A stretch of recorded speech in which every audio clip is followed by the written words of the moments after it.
जरा सोचिए, एक शांति समझौते का ऐलान होता है, लेकिन वो शांति नहीं बल्कि एक बहुत बड़े एक भीषण युद्ध की शुरुआत हो। आज हम अंतर्राष्ट्रीय कूटनीति के एक ऐसे ही स्याह पन्ने को पलटेंगे जहां भरोसे की कीमत जान देकर चुकानी पड़ती है। ये महज कोई कहानी नहीं है, ये एक चेतावनी है कि कैसे सत्ता के इस खेल में शब्दों को भी किसी हथियार की तरह इस्तेमाल किया जा सकता है। चलिए, मध्य पूर्व की उन हालिया घटनाओं की परतें खोलते हैं जिनकी शुरुआत इसी एक सवाल से होती है। हर बड़ी कहानी की तरह इसकी शुरुआत भी उम्मीद के किरण के साथ होती है। एक ऐसी सार्वजनिक घोषणा जिसे सुनकर ऐसा लगे कि सालों से चला आ रहा तनाव अब बस खत्म होने वाला है और आखिरकार शांति आने वाली है। पाकिस्तान के प्रधानमंत्री का एक ट्वीट जो दुनिया भर में आग की तरह फैल जाता है।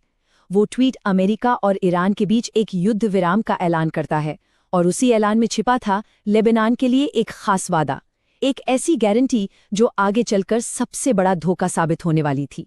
लेकिन शांति का ये वादा स्याही सूखने से पहले ही हवा में उड़ गया। पूरी दुनिया के सामने किए गए ऐलान के कुछ ही घंटे बाद लेबनान पर हवाई हमलों की एक विनाशकारी लहर ने सब कुछ तबाह कर दिया। और यहीं से इस कहानी का असली और सच कहूं तो सबसे भयावह रहस्य शुरू होता है। तो सवाल ये है कि ये सब हुआ कैसे? आखिर दुनिया की सबसे बड़ी ताकत के आश्वासन के बावजूद ऐसा हो कैसे सकता है? इसका जवाब हमें एक ऐसे देश के पास ले जाता है जिसके बारे में किसी ने सोचा भी नहीं था। एक अप्रत्याशित मध्यस्थ, पाकिस्तान। ये विश्लेषण जब सामने आता है कि क्यों एक वैश्विक महाशक्ति ने इतने नाजुक काम के लिए पाकिस्तान पर दांव खेला, तो दिमाग हिल जाता है। क्योंकि इसका जवाब कूटनीति नहीं बल्कि एक बहुत गहरी साजिश की तरफ इशारा करता है।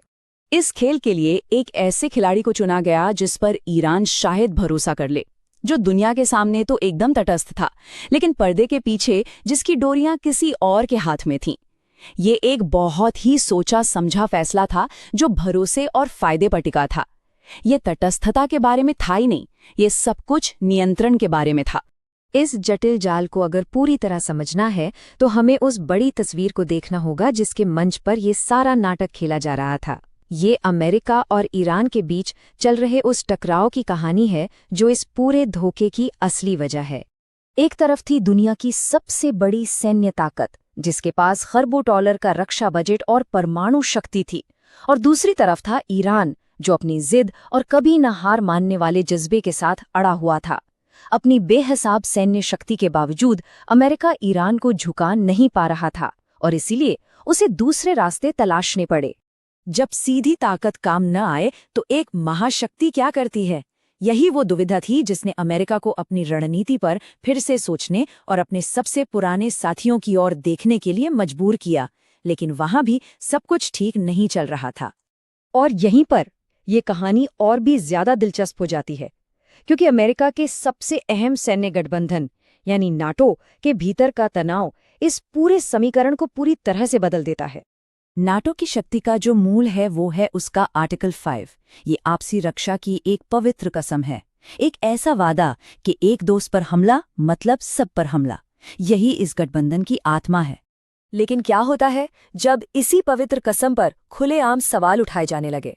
जब गठबंधन का सबसे ताकतवर सदस्य ही अपने दोस्तों को अकेला छोड़ देने की धमकी देने लगे, तब इस महान गठबंधन में गहरी दरारें पड़ जाती हैं। जब नाटो के सहयोगी देखते हैं कि एक महाशक्ति ईरान जैसे देश को काबू में नहीं कर पा रही है और ऊपर से उन्हें सार्वजनिक धमकियां भी मिल रही हैं, तो उनके मन में शक पैदा होने लगता है। अमरीकी ताकत की एक कमजोर छवि दुनिया के सामने आने लगती है।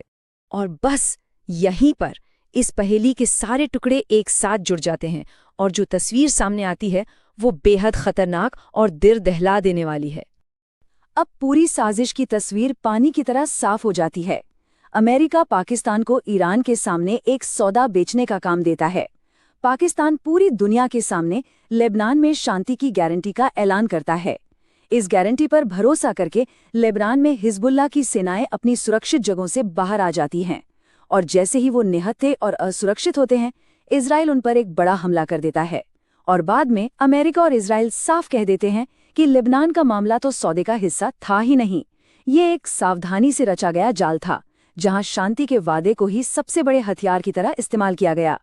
ये भू राजनीति में गलत जगह पर रखे गए विश्वास के बारे में एक कठोर और सीधी चेतावनी है, एक ऐसा सबक जो बहुत बड़ी कीमत चुकाकर सीखा गया।